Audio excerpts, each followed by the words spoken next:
become interested in art until I actually was on death row. And the only way I became interested in the art was because I had seen the paintings of other individuals on death row. It's like William Bracy and Daryl Sims. I saw that their work was so brilliant, you know, and I saw how someone in that predicament, in that space, could have a vision of something so beautiful. I wanted to be a part of it, so I asked them to teach me, and that's exactly what they did. I wanted the opportunity to experience the world, you know, so when I do things like the lion, the waterfall, or even portraits, when I do a portrait, it's something of someone I want to meet, someone I want to be involved with. Do You Miss Me was just feeling that want, that need to be needed. Because when you're here, you're unable to attach to people in the sense of actually being a part or intricate part of their lives. And you lose that sense of wanting to be needed. You know, that want to be a part of somebody's life where they can count on you or be responsible for someone. And when I did this painting, it was about me having that need inside me for somebody to miss me because I was an intricate part of their life, or I was responsible for them and they missed me. They had needed me, and now I'm out of the picture. So that was a reflection of that one.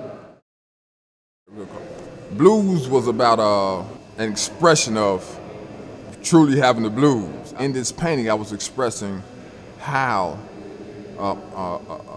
my situation had come to a point where I felt very, very down. And painting was one of my only true escapes.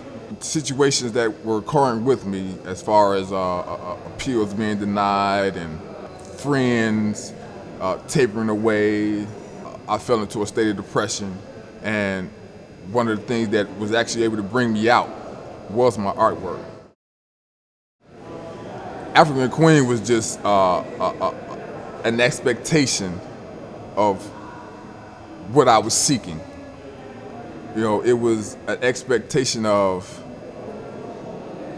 a woman of greatness, a woman of strength, a woman of culture that I want in my life. And this is the woman that I want to one day marry.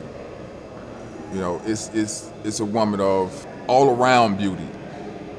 You know, and I think this painting with her structure, with the colors, shows that she has all of these things within her. Fire and passion, but also an ability to be calm, an ability to just enlighten. And I mean, such a woman is also very hard to come by.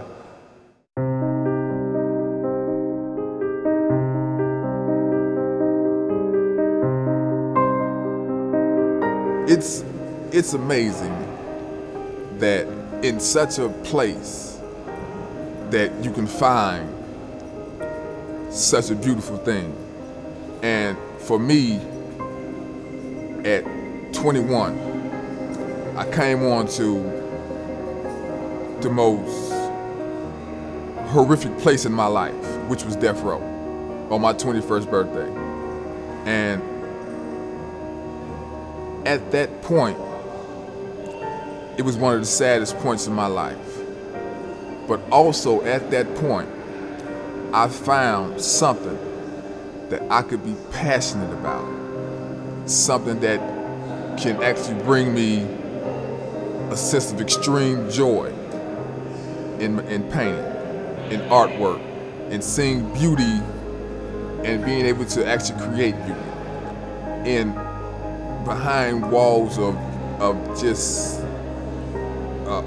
what could be pure sadness, and what could be a place of insanity, because a lot of people can lose their sanity, and this brings me joy, and it saves my sanity.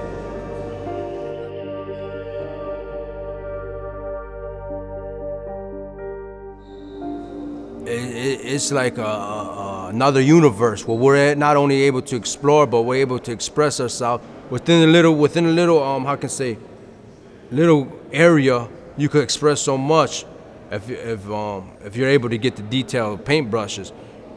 You could go in there and paint upon paint, or just make little tiny universes within one canvas. There's only one art program here that they have. Is volunteer is Dr. Burroughs. She's a legend in Chicago and in the Black movement of the '60s, etc. She donates her time, but it's only a limited a time that you are able to go in there and learn from each other or learn from her. But basically, what you learn, what prisoners do, they learn from each other, or they develop their own skills, or they get books on how to do art, and they end up becoming better than when they first started. This is dealing with the Amazon. They're having some type of festival or ritual of where the women are able to go and be among themselves and express themselves.